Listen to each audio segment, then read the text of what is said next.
એક કહેવત સાંભળતી નાનપણ હતો ત્યારથી. કહેવત હતી ડુંગરા દૂરથી રળિયામણા.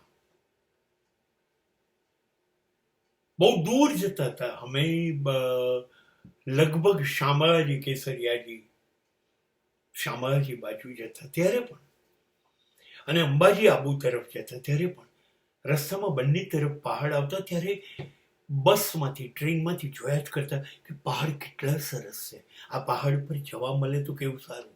અને પછી જ્યારે ખરેખર એક વખતે પહાડની મુલાકાત લેવાનું આવ્યું, ઓ બાપ રે, એમ થયું ક્યાં આવી ગયા.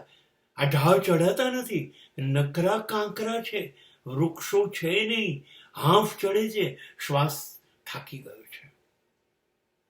ત્યારે કહેવત સમજાઈ કે જે બહુ જ સુંદર દેખાતા હતા ને ડુંગરા,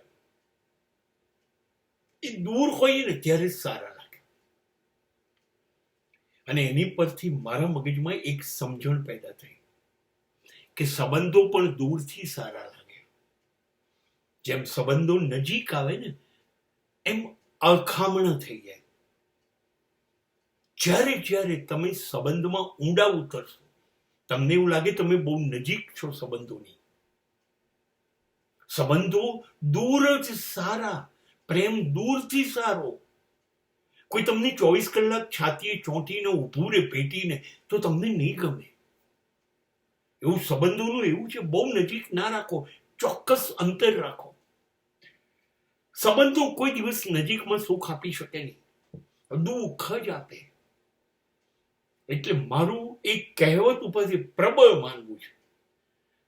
અને હું તો એવું માનું છું કે સંબંધો હોવા જ ન જોઈએ, પણ કદાચ સમાજની સમજણ અલગ છે, મહાન છે, અને સમાજને એવું લાગતું હોય ના ના યાર એવું તો જીવાતું હશે, સંબંધ તો હોવા જ જોઈએ. હા, તો સંબંધમાં ડિસ્ટન્સ, અંતર રાખો.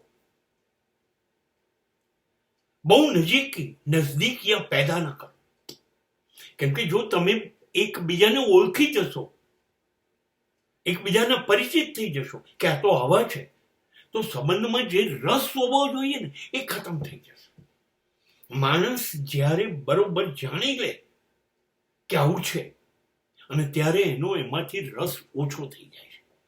એટલે જેમ ડુંગરા દૂરથી બહુ જ સરસ લાગે છે, એવી રીતે સંબંધો પણ દૂર રહીએ તો જ સારા, નજીક આવે તો ગુંગામણ થશે જ.